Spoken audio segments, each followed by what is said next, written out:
The blood on Flora Carmichael's hands had barely dried when she learned her father was dead, and the creditors were already circling the ranch like vultures.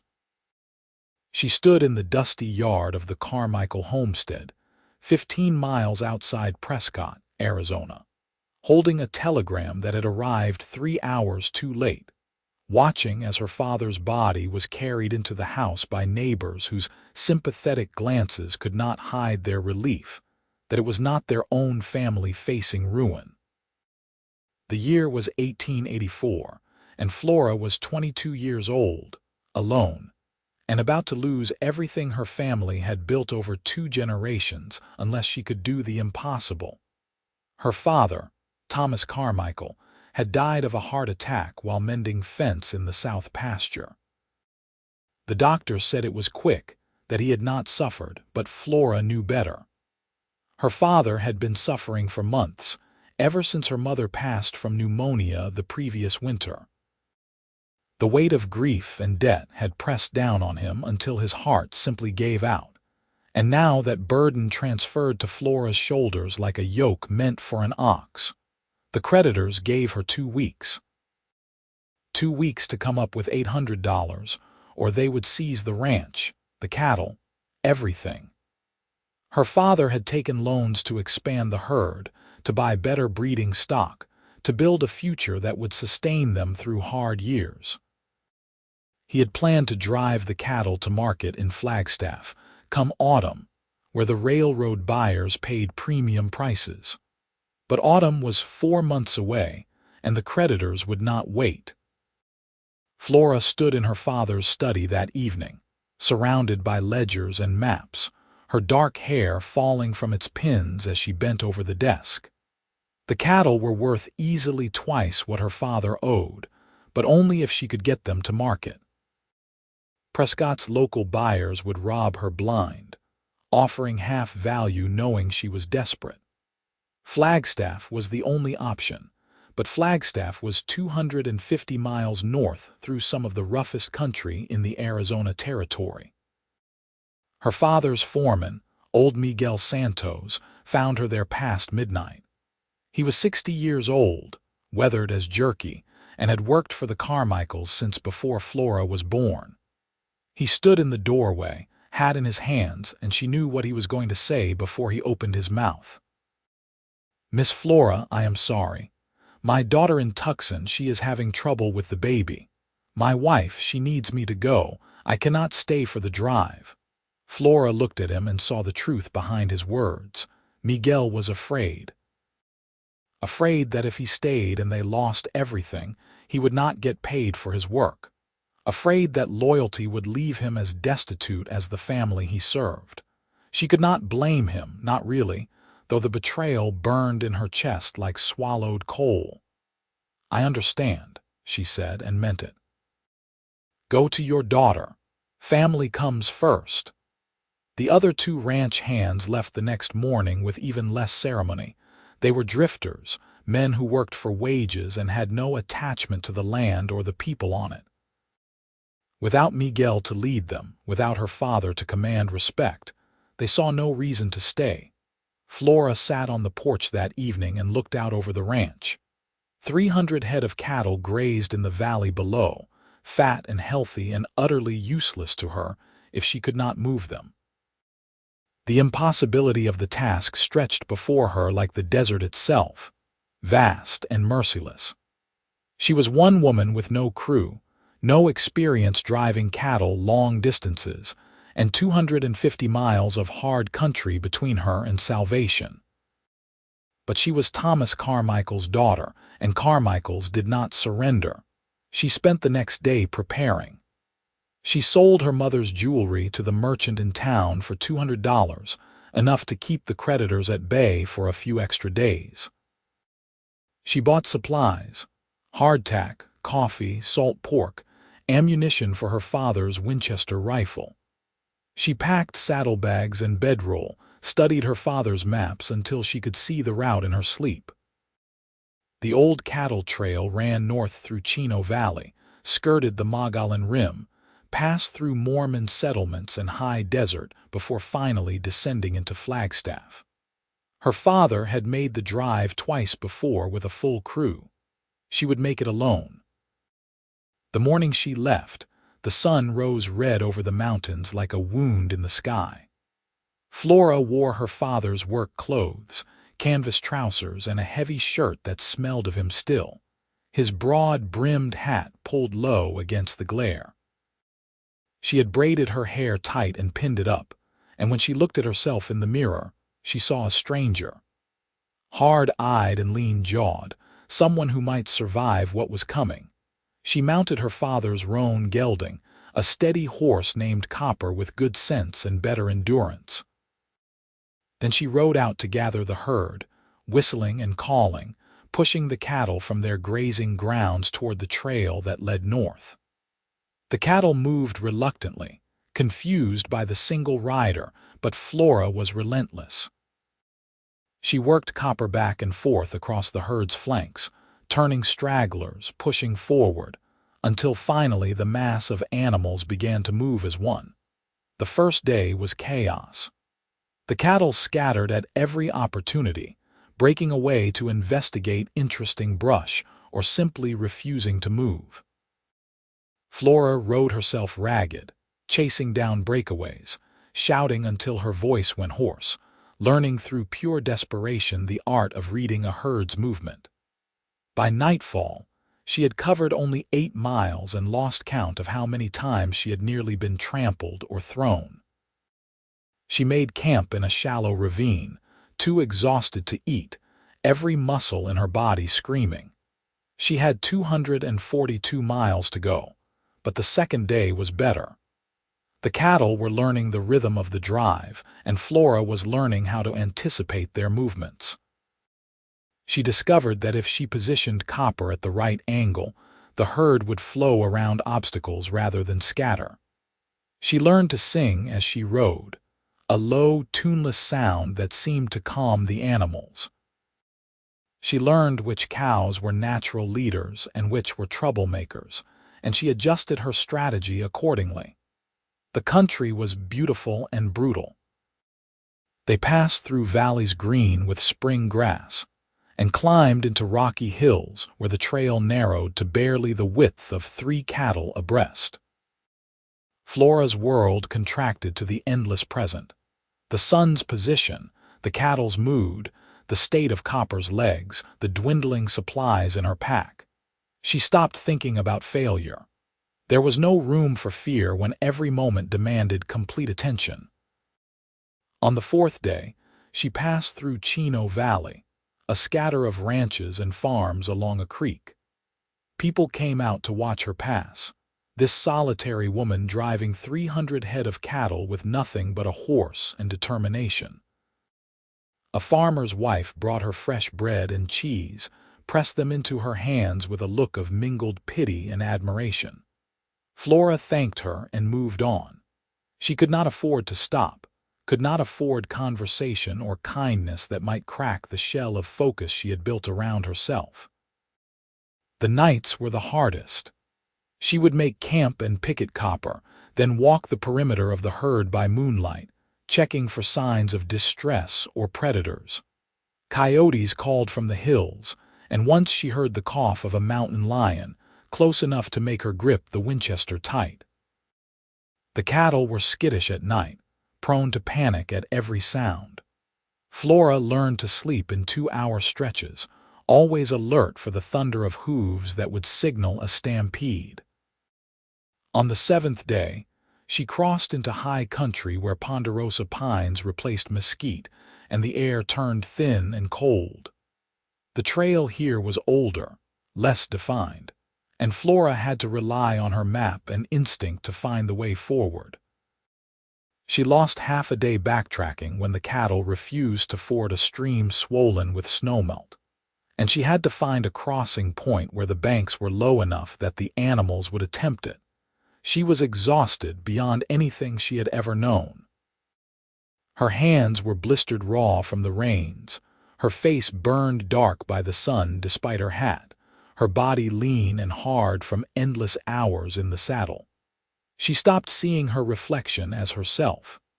That person in the creek's surface was someone new, someone forged by necessity. On the 10th day, she reached the halfway point. 125 miles behind her, 125 to go. She allowed herself one evening of rest, camping in a meadow beside a clear stream. She bathed in the icy water, washing away layers of sweat and dust, and for the first time in days, she felt almost human. That night, she let herself think of the future. If she made it to Flagstaff, if she sold the herd, she could pay off the debts and save the ranch. She could hire new hands, rebuild what had been lost. She could honor her father's memory by refusing to let his work die with him. But the next morning brought new problems. 3 cattle were missing, wandered off in the night or taken by predators. Flora spent hours searching before she found them in a box canyon, and by the time she drove them back to the herd, half the day was gone. Then Copper threw a shoe, and she had to walk him for miles over rocky ground until they reached a settlement where a blacksmith could replace it. Every delay gnawed at her. She had been on the trail for nearly 2 weeks, and the creditors would not wait forever. On the 15th day, disaster struck. A rattlesnake spooked the herd in a narrow defile between red rock walls, and the cattle panicked. They surged forward in a blind rush, and Flora could only cling to Copper and try to stay ahead of the stampede. The herd ran for 3 miles before exhaustion stopped them, and when Flora finally got them under control, she found 4 dead, trampled or broken on the rocks. She also found herself 10 miles off course, driven into unfamiliar country by the stampede's momentum. It took her a full day to find her way back to the trail, and when she did, she sat on the ground beside Copper and allowed herself 5 minutes of tears. Just 5 minutes to feel the weight of exhaustion and fear and loneliness. Then she stood up, wiped her face, and kept moving. The country grew rougher. She was skirting the Mogollon Rim now, where the high plateau dropped away in cliffs and canyons. The trail here was dangerous, winding along cliff edges where a single misstep could send cattle plunging to their deaths. Flora moved the herd slowly, carefully, every nerve alive with tension. At night, she barely slept, terrified that the cattle would wander too close to the edge. On the 20th day, she ran out of coffee. It was a small thing, but it hit her harder than she expected. That morning ritual of boiling water and brewing the bitter stuff had been her one comfort, and without it, the mornings felt even more bleak. She rationed her remaining food, stretching supplies that should have lasted another week to cover 2. She was always hungry now, a gnawing emptiness that matched the emptiness in her chest. On the 22nd day, she reached a Mormon settlement nestled in a green valley. The people there were kind, offering her a meal and a place to sleep in a barn. She accepted the food but declined the bed. She could not risk the cattle wandering in the night. A young woman with children clinging to her skirts looked at Flora with something like awe. "You are driving all these cattle alone?" she asked. "Yes," Flora said. "Where are your men?" "Gone." The woman shook her head, marveling. "You must be very brave." Flora did not feel brave. She felt like a person hanging from a cliff by her fingernails, too stubborn to let go. But she thanked the woman and moved on. The days blurred together. Wake before dawn, gather the herd, move north, make camp, sleep in snatches, wake and do it again. Flora's thoughts became simple, animal, food, water, forward movement. The woman she had been in Prescott, the one who wore dresses and attended church socials, seemed like a character from a book. That person could never have done this. But this person, sun-scorched and saddle-weary, was doing it. On the 28th day, she passed the 200-mile mark. 50 miles to Flagstaff. 50 miles and her ordeal would be over. She allowed herself a moment of hope, fragile as glass. That evening, as she made camp in a grove of aspens, she heard hoofbeats. Flora grabbed the Winchester and stood, heart pounding. A rider was approaching from the south, silhouetted against the setting sun. She waited, tense, as the figure drew closer. The man who rode into her camp was tall, broad-shouldered, with a weathered face and eyes the color of smoke. He wore working clothes dusty from the trail, and he sat his horse with the ease of someone born to the saddle. He stopped at a respectful distance and raised one hand in greeting. "Evening," he said. His voice was deep, quiet. "Saw your dust from a ways back." "That is a lot of cattle for one person to be moving." "I am managing," Flora said, not lowering the rifle. The man nodded slowly. "I reckon you are. Name is Parker Young. I've got a spread about 20 miles south of here. Been up checking on some strays that wandered into the high country." "Mind if I step down?" Flora hesitated, then nodded. Parker dismounted, moving slowly to show he was not a threat. Up close, she could see he was maybe 30 years old, with sun lines around his eyes and rope scars on his hands.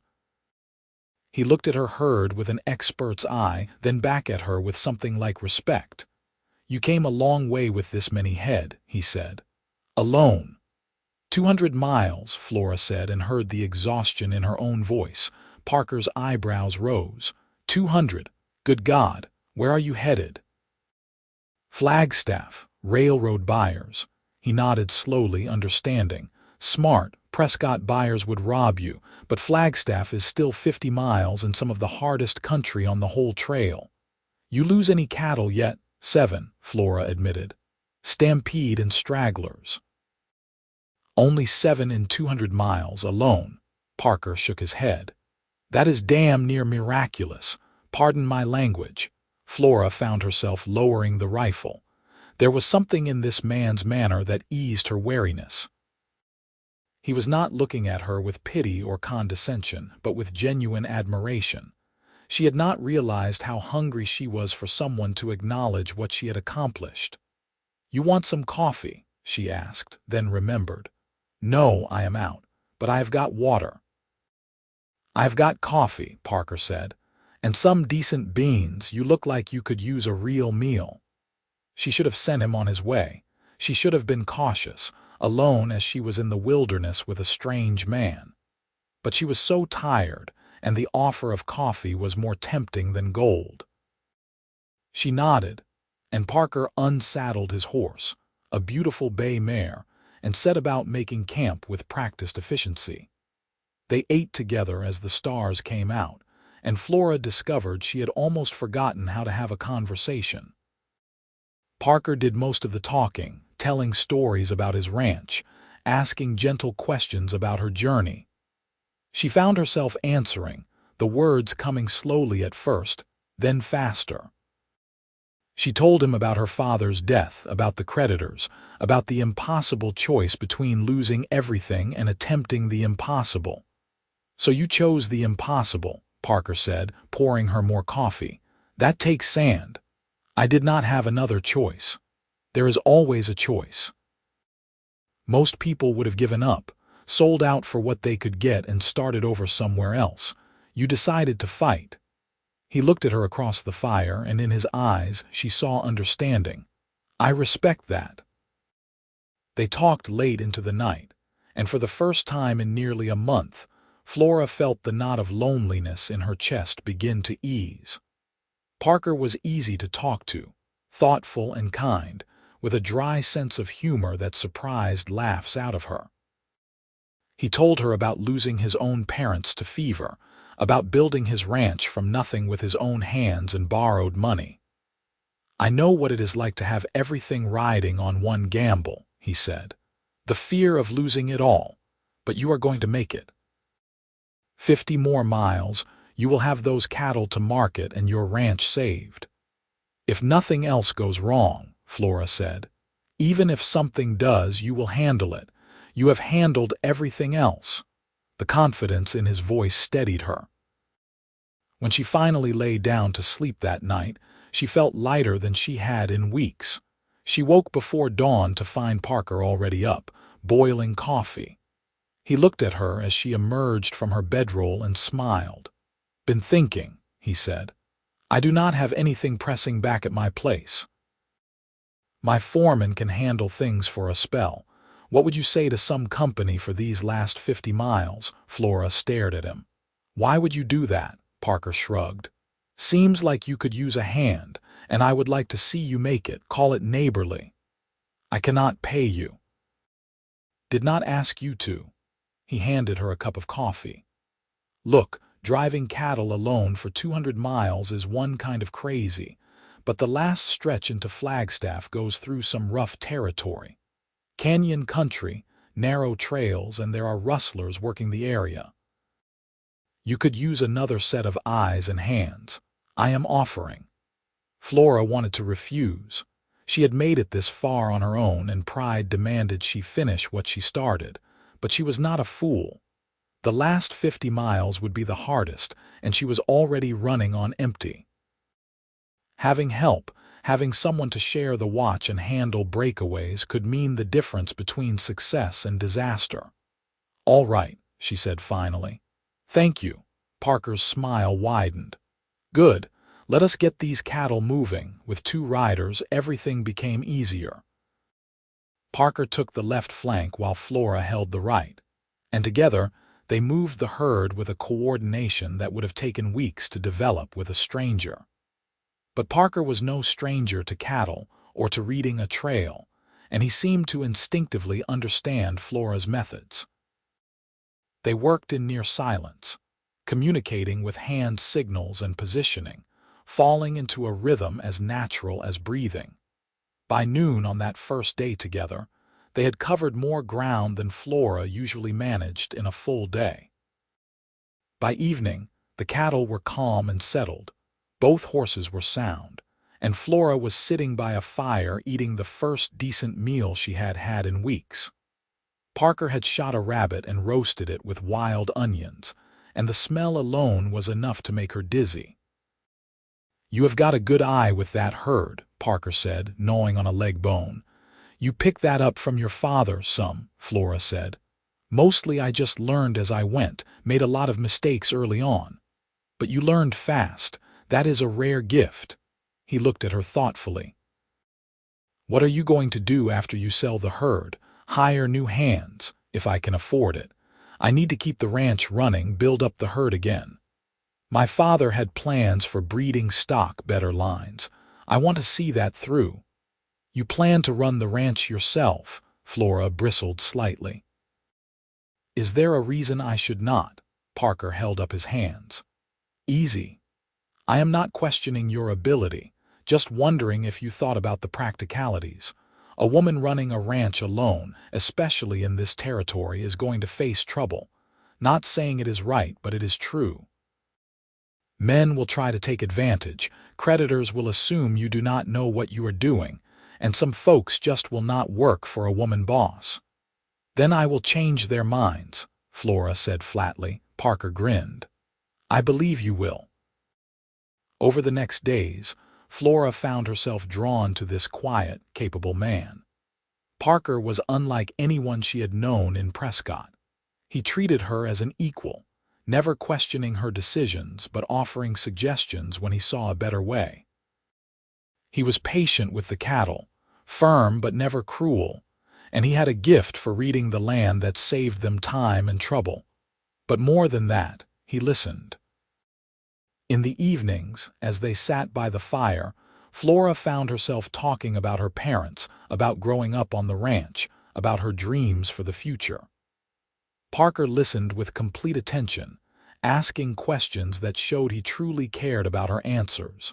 And slowly, he shared his own stories. About growing up in Texas, about drifting west after the war that had killed his father, about the lonely years building his ranch with nothing but stubbornness and hope. "I always thought I would find someone to share it with," he admitted one night. "Build something lasting, raise children who would love the land like I do. But out here, women are scarce, and the ones that are around are already spoken for or not interested in a life this hard. I guess I resigned myself to being alone." Something in his voice made Flora's heart ache. She understood that loneliness, had lived it herself even before her parents died. The isolation of the ranch, the absence of people her own age, the sense of being separate from the normal rhythms of courtship and family that others took for granted. "Maybe you will find someone," she said quietly. Parker looked at her across the fire, and the expression in his eyes made her breath catch. "Maybe I already have." The words hung between them, fragile and dangerous. Flora felt her pulse quicken. This was not why she had accepted his help. This was a complication she could not afford. And yet, when she met his gaze, she could not look away. "Parker," she began, but he shook his head. "I am not asking for anything," he said. "I am just telling you the truth. These last few days, riding with you, talking with you, I have been happier than I have been in years. You are remarkable, Flora, strong and smart and brave. Any man would be lucky to know you." Flora felt heat rise in her cheeks. She was 22 years old and had never been courted, had never had time for romance with the demands of the ranch consuming her life. She did not know how to respond to this kind of attention, this open admiration. Part of her wanted to retreat behind walls of practicality and duty. But another part, a part she had not known existed, wanted to lean into the warmth of his words. "I do not feel remarkable," she said. "I feel like I am barely holding on." "That is what makes it remarkable. You are holding on. You did not give up." Parker leaned forward, his expression earnest. "After this is done, after you have saved your ranch, what then? Are you really going to spend the rest of your life alone out there, working yourself to death to keep it running? It is my family's legacy. And what about your life? What about finding someone to share it with, building a family of your own?" He paused, choosing his words carefully. "I am not saying you should give up the ranch. I am saying maybe you do not have to do it alone. Maybe there is someone who would want to help you build that future." Flora's throat was tight. "Someone like you?" "Yes," Parker said simply. "Someone exactly like me." She stood abruptly, needing distance, needing air. This was happening too fast. She walked to the edge of the firelight and stood looking out at the dark shapes of the herd. Parker came up beside her, not touching, just present. "I am sorry if I upset you," he said. "You did not upset me." Flora took a shaky breath. "You are just offering me something I did not think I could have. It scares me." "What scares you?" "Wanting it." She turned to face him.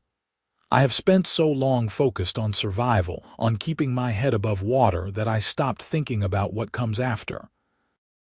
And now you are here, and you are kind and good, and you are looking at me like I am something precious, and I do not know what to do with that." Parker reached out slowly, giving her time to pull away, and took her hand. His palm was warm and calloused against hers. "You do not have to do anything with it. Not right now. But when this drive is over, when you have sold your cattle and saved your ranch, I would like to come calling. Court you proper. See if maybe what I am feeling is something you could feel too." Flora looked down at their joined hands. It would be so easy to say yes, but she had to be sure this was real, not just the product of exhaustion and proximity and the strange intimacy of the trail. "Ask me in Flagstaff," she said. "When this is done." Parker smiled. "That is a deal." The next days took on a new quality. Flora was acutely aware of Parker's presence, of the way he moved, the sound of his voice, the rare smiles he gave her. She caught herself watching him when she should have been watching the herd, and once she looked over to find him watching her back, and the heat in his gaze made her stomach flutter. But they still had work to do. The country was getting rougher as they approached the canyons that guarded the approach to Flagstaff. The trail narrowed to a rocky path that wound along cliff faces, and they had to move the herd slowly, carefully, sometimes dropping down to push individual cattle past obstacles. On the third day after Parker joined her, they ran into trouble. 3 men on horseback appeared ahead of them on the trail, blocking the way. They were rough-looking, unshaven, with the eyes of men who lived outside the law. Flora felt Parker tense beside her. "Afternoon," the lead man said. He was heavy-set with a scar across his cheek. "That is a fine herd you have got there." "It is spoken for," Flora said, keeping her voice level. "We are driving it to Flagstaff. Flagstaff is still a ways off. Lot can happen between here and there." The man's smile did not reach his eyes. "Now, my friends and I, we provide protection services for folks moving cattle through this country. For a reasonable fee, of course." "We do not need protection," Parker said. His hand rested casually on his thigh near his gun. The scarred man's smile faded. "I think you misunderstand. This is not a request. You are in our territory now. You want to pass through, you pay the toll. 50 head ought to cover it." 50 head, Flora felt rage flare in her chest. "That is robbery. That is business." The man gestured, and his two companions spread out, flanking them. "Now you can give us the cattle peaceful, or we can take them. Your choice." Flora's mind raced. They were outnumbered and outflanked. Fighting would be suicide. But giving up 50 head would destroy any profit from the sale, might not even cover her debts. She had not come 200 miles to be robbed at the end. Parker shifted his weight almost imperceptibly, a signal. Flora understood. When he moved, she should move too. "All right," Parker said, his voice reasonable. 50 head is steep, but I guess we do not have much choice. Let us talk about which ones you want." He started to dismount, and the rustlers relaxed slightly, thinking they had won. That was when Parker moved. He drew his pistol with shocking speed and fired, the shot taking the scarred man in the shoulder and knocking him from his saddle. Flora yanked her rifle up and fired at one of the flanking riders, the shot going wide but close enough to make his horse rear. Parker fired again, and the third rustler decided discretion was the better part of valor and spurred his horse away at a gallop. The second man followed, leaving their leader groaning on the ground. Parker dismounted and kicked the scarred man's gun away, then checked the wound. "You will live," he said coldly, "but I would suggest finding another line of work. Next time someone might aim to kill." He remounted and they drove the herd forward, leaving the rustler cursing behind them. Flora was shaking with adrenaline, her hands tight on the reins. "Are you all right?" Parker asked, bringing his horse alongside hers. "Yes. You?" "Fine. That was well done, backing my play." "I have never shot at a person before," Flora said. Her voice sounded strange to her own ears. "You did not hit him, and you were not trying to. You just needed to scare him." Parker looked at her with concern. "It is all right to be shaken. That was a close thing." They pushed hard after that, putting distance between themselves and the rustlers. By evening, Flora's hands had stopped shaking, and the incident had receded into just another obstacle overcome. She was starting to realize that she was stronger than she had ever imagined, capable of things that would have seemed impossible a month ago. That night, as they made camp, Parker checked his guns and reloaded carefully. "There might be more of them ahead," he said. "We will need to stay sharp." "I know." Flora sat beside him close enough that their shoulders brushed. "Thank you for earlier." "You do not need to thank me. We are partners in this." "Partners." Flora liked the sound of that. She looked at him, at the strong line of his jaw and the careful way he handled his weapons, and felt a surge of feeling so intense it took her breath away. This man had ridden into her life by chance, had offered help for no reason beyond kindness, and had stayed by her side through danger without hesitation. She was starting to think that maybe what was growing between them was more than just trail companionship. "Parker," she said, and he looked up. "When this is over, when we get to Flagstaff, I think I am going to say yes." His hand stilled on the gun. "Yes to what? To you coming calling, to seeing where this goes." She reached out and touched his hand. I think I would like that very much." Parker's face transformed, a smile spreading across his features that made him look years younger. "You do not know how happy that makes me. I have an idea." Flora smiled back, feeling something unfold in her chest, light and warm. They sat together as the fire burned low, not touching but close, and the silence between them was full of promise. The final miles to Flagstaff were the longest. The trail descended from the high country into a landscape of red rock and pines, beautiful and treacherous. The cattle were tired, and so were the horses, and Flora felt exhaustion in her bones like a physical weight.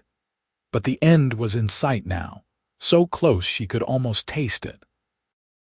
On the last day, they crested a rise and saw Flagstaff spread below them, a town of wood buildings and dusty streets with the railroad tracks gleaming silver in the afternoon sun. Flora stopped Copper and just stared. She had done it. 200 miles, alone for most of it, through country that had tried its best to break her, and she had made it. Parker rode up beside her, and when she looked at him, there were tears on her cheeks. He reached over and took her hand. "You did it," he said quietly. "You saved your ranch." "We did it," Flora corrected. "I could not have made these last miles without you. Maybe. But you made the first 200. That was all you." They drove the herd into Flagstaff's cattle pens as the sun set, and Flora met with the railroad buyer, a sharp-eyed man named Henderson who looked over the cattle with a practiced eye. 300 head, minus the 7 she had lost, and all of them in good condition despite the journey. "I will give you $2,000 for the lot," Henderson said. Flora's heart leaped. 2,000 was more than she had hoped for, more than enough to pay off the debts and have money left over to rebuild. But she had learned something on the trail, had learned not to accept the first offer without testing it. "These are prime cattle," she said. "Well-bred, good weight, healthy. I was thinking more like 2,200. Henderson looked at her with new respect. 2,100, and that is my final offer. Deal." They shook on it, and Henderson counted out the money in cash and banknotes. Flora held the money in her hands and felt the weight of months of fear lift from her shoulders. She had done it. The ranch was saved. Her father's legacy would continue. Parker was waiting outside the buyer's office. When he saw her face, he grinned. "Good news. $2,100. More than enough." Flora felt giddy, light-headed with relief. "I did it, Parker. I actually did it. I never doubted you for a second." They walked through Flagstaff streets in the twilight, leading their horses, and Flora felt like she was floating. Everything looked beautiful, even the rutted roads and shabby storefronts. She was alive, she had succeeded, and the future stretched before her bright with possibility. Parker stopped outside a hotel. "Let me buy you dinner," he said. "A real meal in a real restaurant. You have earned it." Flora looked down at her trail-stained clothes and dusty boots. "I look like something the cat dragged in." "You look like a woman who just drove cattle 250 miles. Which is to say, you look amazing." The hotel restaurant was the fanciest place Flora had ever eaten, with white tablecloths and real china. They ordered steak and potatoes and fresh bread, and when the food came, Flora thought she had never tasted anything so good. Parker watched her eat with amusement and affection, and when she finally pushed her plate away, sated, he reached across the table and took her hand. "I know I said I would wait to ask," he said, "but I do not think I can. Flora, these days with you have been the best of my life. You are everything I have ever wanted in a partner. Strong, smart, brave, beautiful. I want to keep riding beside you, not just for 50 miles, but for the rest of my life. Will you consider, truly consider, a future with me?" Flora's throat was tight with emotion. She looked at this man, this good man who had appeared when she needed him most, and she knew her answer. "Yes," she said, "I will consider it. And I think the answer is going to be yes." Parker's smile was brilliant. He stood and came around the table, and Flora stood too, and then he was kissing her, right there in the middle of the restaurant with people watching. Flora did not care. She kissed him back, pouring into it all the fear and loneliness and triumph of the last weeks, all the hope and affection and growing love she felt for this man. When they finally broke apart, both breathing hard, Parker rested his forehead against hers. "I am going to make you so happy," he promised. "You already do," Flora whispered. They spent 2 days in Flagstaff, resting and recovering from the trail.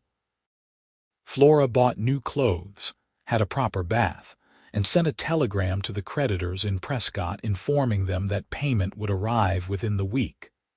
Parker never left her side, and with each hour, Flora felt more certain that what was between them was real. On the 3rd day, they started the journey back to Prescott together.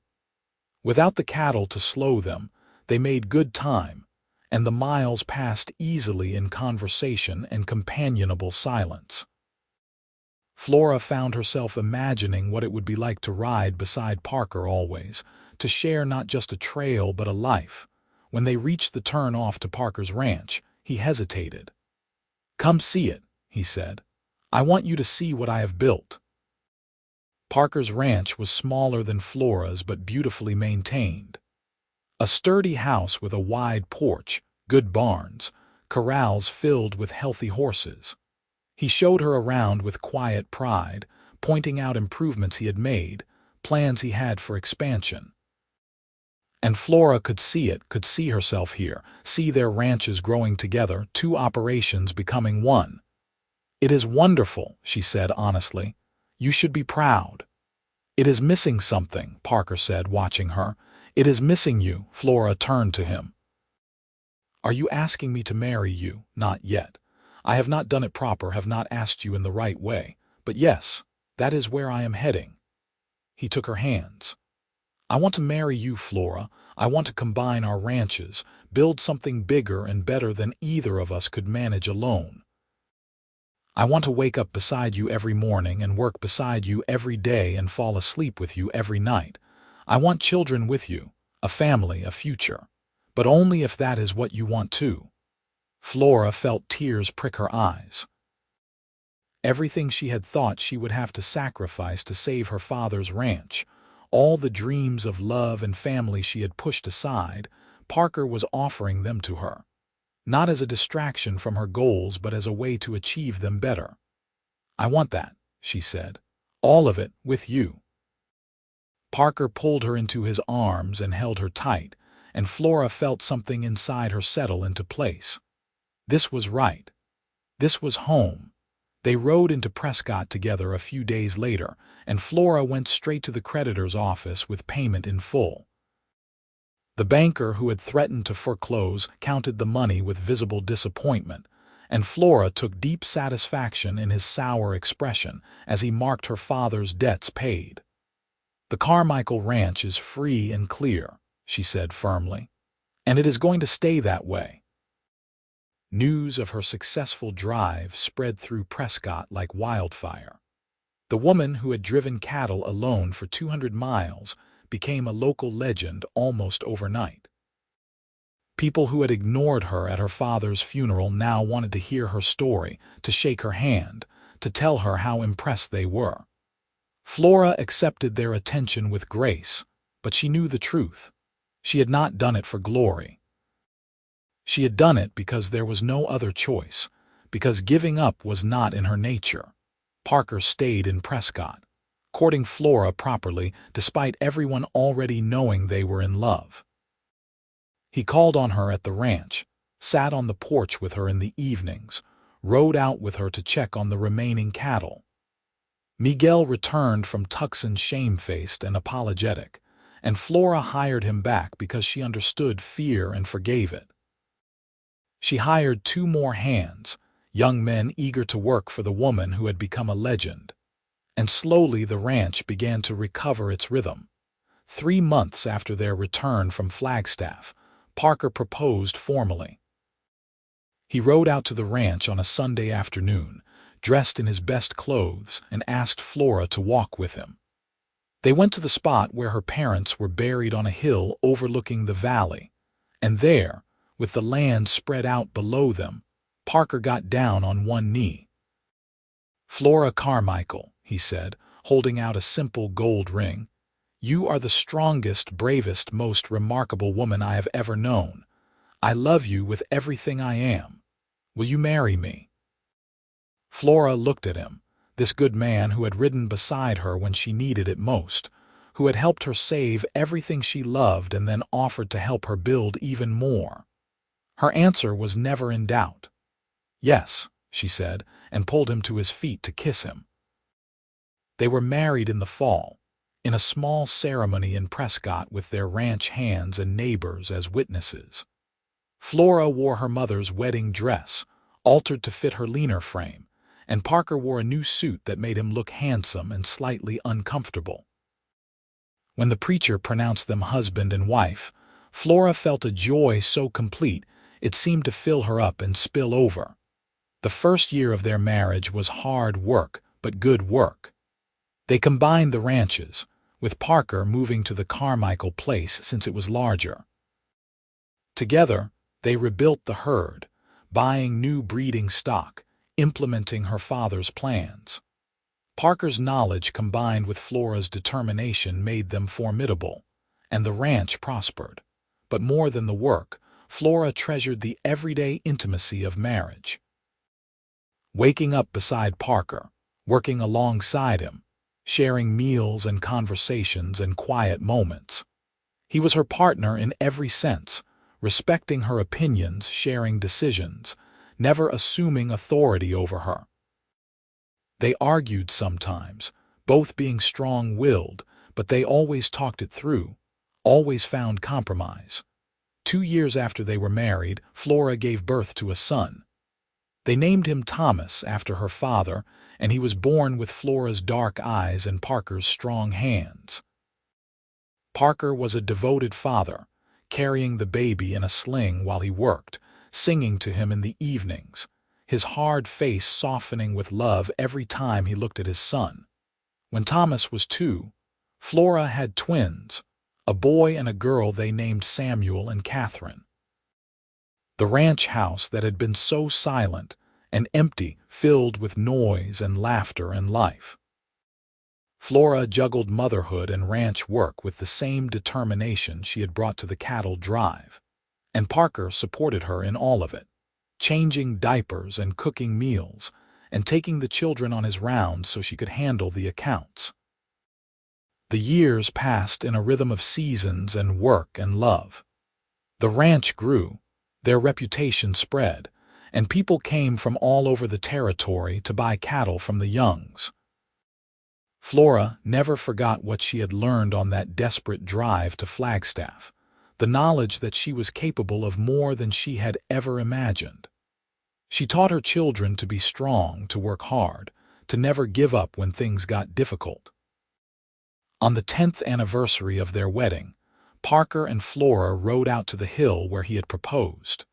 Their children were with Miguel and his wife for the evening, giving them rare time alone. They sat on the hilltop as the sun set, Parker's arm around Flora's shoulders, and looked out over the ranch that they had built together. "You ever regret it?" Parker asked. "Marrying me, I mean. You were so set on doing everything alone." Flora looked at him in surprise. "Regret it?" "Parker, marrying you was the best decision I ever made. You have given me everything I never knew I wanted." "You saved yourself," Parker said. "I just rode beside you for the last little bit.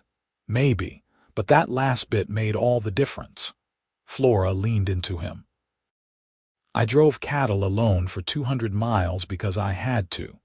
But you rode beside me for the last 50 because you chose to, because you saw someone struggling and decided to help. That says everything about who you are." Parker kissed her temple. "I saw someone extraordinary and wanted to be part of her life." "You are the best part of my life," Flora said. "You and our children and this ranch and everything we have built. My father would be proud, I think, not just of what I did to save his legacy, but of what I made of it afterward." They sat in comfortable silence as the sky darkened and the stars came out. Below them, the ranch lay peaceful, the cattle bedded down for the night, smoke rising from the house's chimney where a fire waited to welcome them home. This was what Flora had fought for, had risked everything to preserve. Not just the land or the cattle, but the possibility of this moment, this life, this love. Thomas was 8 years old when he asked his mother about the famous cattle drive. They were sitting on the porch shelling peas, and out of nowhere he said, "Mama, is it true you drove 300 cattle to Flagstaff all by yourself?" Flora smiled. "Not quite by myself. Your father helped with the last 50 miles. But you did the first 200 alone." "Yes." "Were you scared?" Flora thought about it, remembering that younger version of herself, desperate and determined. "Every single day. But I was more scared of giving up. And sometimes that is what courage is, being scared but doing it anyway." Thomas considered this. "Papa says you are the bravest person he knows. Your papa is prejudiced. But I will say this, I learned something important on that drive. I learned that we are all stronger than we think we are, that we can do hard things if we have to. And I learned that asking for help when you need it is not weakness, it is wisdom." "Is that why you said yes when Papa asked to help?" "Partly. But mostly because I could see he was a good man, and I was smart enough to recognize that when he came into my life, it was not just help I was accepting, it was a gift." She ruffled his hair. "And because of that gift I got you and your brother and sister, so it all worked out pretty well." Over the years, Flora and Parker's ranch became one of the most successful in the territory. They raised fine cattle, good horses, and 3 children who loved the land as much as their parents did. The story of Flora's cattle drive became part of family lore, told and retold, embellished with time but never losing its essential truth. That sometimes survival requires doing the impossible, and sometimes along the way, you find something better than survival. When Thomas was 15, Samuel 13, and Catherine 11, Flora and Parker took them all on a trip to Flagstaff, retracing the route of that famous drive. They camped in the places where Flora had camped, and she told them stories of the journey, of the hardships and fears and small triumphs. Parker added his own memories of the last 50 miles, the way they had worked together, the moment he had realized he was falling in love. "It sounds romantic now," Flora said, sitting by the campfire with her family around her. "But at the time, it was just desperation and stubbornness. I could not see beyond the next day, could not think about anything except getting those cattle to market." "But you did it," Catherine said. She was fierce and independent like her mother, already talking about running the ranch herself someday. "I did. But the point is not that I was special or extraordinary. The point is that all of you have that same strength in you. When life gets hard, and it will, you can do what needs doing. You can survive and even thrive." Flora looked at Parker, who smiled at her. "And if you are lucky, you will find someone to ride beside you to share the load. That is what family is. That is what love is." They reached Flagstaff a week later, and Flora stood in the same cattle pens where she had stood 20 years before, feeling the weight of memory. So much had changed. She was older now, harder in some ways but softer in others. The desperate girl who had risked everything was gone, replaced by a woman who knew her own strength and had built a life worth living. But some things had not changed. She still loved the land, still felt most alive in the saddle with work to do. And she still loved the man standing beside her, maybe even more than she had in those early days of their courtship. "Thank you," she said to Parker as they watched their children explore the town. "For what?" "For riding beside me, for staying, for all of this." She gestured to encompass their children, their life, everything they had built together. Parker took her hand and raised it to his lips. "Thank you for letting me, for saying yes when you could have said no, for building this life with me." They stood together in the golden afternoon light, and Flora thought about the journey that had brought them here. 200 miles alone, 50 miles together, and then a lifetime side by side. It was not the future she had imagined as a desperate young woman trying to save her father's ranch, but it was better, so much better. The years continued to roll by with the seasons. The children grew and eventually began their own lives. Thomas stayed on the ranch, taking over more of the daily operations as Parker and Flora grew older. Samuel went east to study law but came back to help protect the ranch's interests in an increasingly complicated territorial government. Catherine married a rancher from Flagstaff, and Flora felt a deep satisfaction in seeing her daughter make a match of love and partnership like her own. When Flora was 45, a young woman came to the ranch looking for work. She was alone, recently widowed, trying to make her way in a world that was not kind to women on their own. Flora hired her immediately and took her under her wing, teaching her what she knew about ranching and survival. She saw something of her younger self in this woman's determination, and she wanted to help in the way she wished someone could have helped her. Parker teased her gently about collecting strays, but he supported it, as he supported everything she did. They had become the couple others looked to as an example, proof that partnership and love could sustain through years of hard work and harder times. On their 25th anniversary, the whole family gathered for a celebration.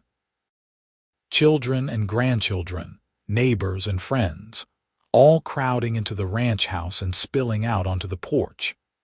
There was food and music and dancing, and at the heart of it all, Flora and Parker, still clearly in love after a quarter-century of marriage. Old Miguel, now 80 and retired but still living in a cabin on the ranch, raised a toast. "To Flora and Parker young," he said, his voice shaking but strong, "who showed us all what it means to fight for what you love and build something lasting. May they have another 25 years together at least." Everyone drank, and Flora felt tears on her cheeks. She looked around at all these people, this community she and Parker had helped build, and felt overwhelmed with gratitude.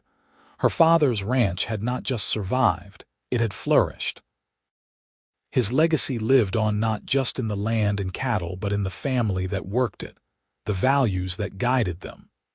That night, after everyone had gone home or gone to bed, Flora and Parker sat on the porch in their old rocking chairs, holding hands in the darkness.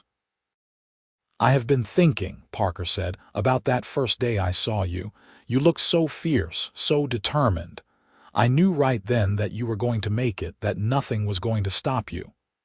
"I did not feel determined. I felt terrified. Maybe, but you kept going anyway." "That is what I fell in love with first, before I even knew you. That refusal to quit." Flora squeezed his hand. "I fell in love with you when you offered to help and did not expect anything in return, when you treated me like an equal. That was something new in my experience. Best decision I ever made, riding north with you." Parker was quiet for a moment. "I have been happy, Flora. Every day with you, even the hard days, I have been happy." "Me too," Flora said softly. "Me too." They sat together until the sky began to lighten with dawn, comfortable in the silence, secure in their love. They had ridden many miles together since that desperate drive to Flagstaff, had faced challenges and changes and loss. But through it all they had each other, and that had made all the difference.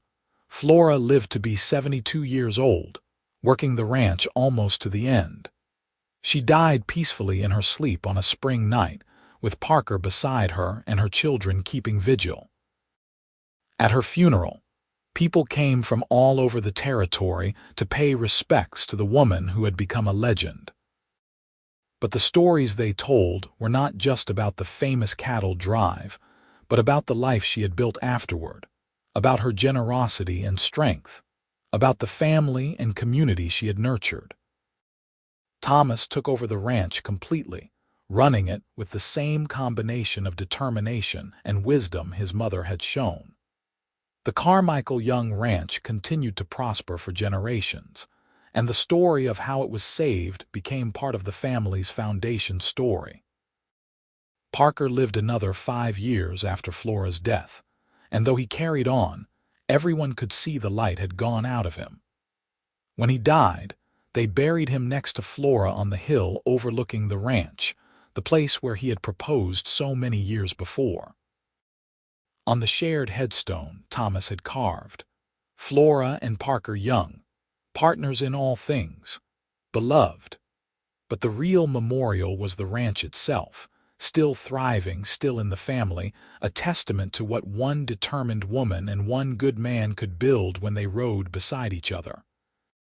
And sometimes on quiet evenings, the people who worked that land swore they could feel something in the air, a sense of presence and peace. As if somewhere, Flora and Parker were still there, still watching over the land they had loved, still riding side by side into the sunset, together for all eternity. The legacy of that desperate cattle drive echoed through the generations. Great-grandchildren who never knew Flora told the story to their children, and it became more than just history. It became a reminder that courage is not the absence of fear, but the refusal to let fear win. That love can be found in the most unexpected places.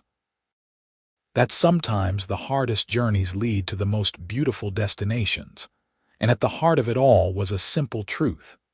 She drove cattle alone for 200 miles, and the cowboy rode beside her for the last 50.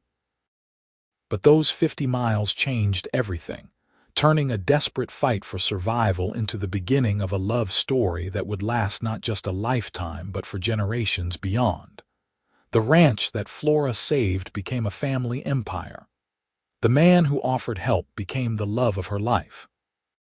And the girl who thought she had to do everything alone learned the greatest lesson of all: that strength is not always solitary, that accepting help is not weakness, and that sometimes the best things in life come from opening your heart to possibility.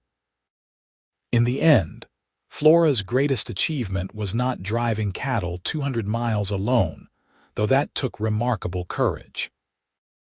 It was building a life of love and purpose with the man who rode beside her, raising a family that carried forward the best of both their spirits, and creating something lasting that would endure long after both of them were gone. The ranch stood as proof that even in the hardest times, hope and determination could triumph, and that love, when it came, was worth fighting for with everything you had. Flora Carmichael Young died knowing she had lived well, loved deeply, and left the world better than she found it, and there could be no greater legacy than that.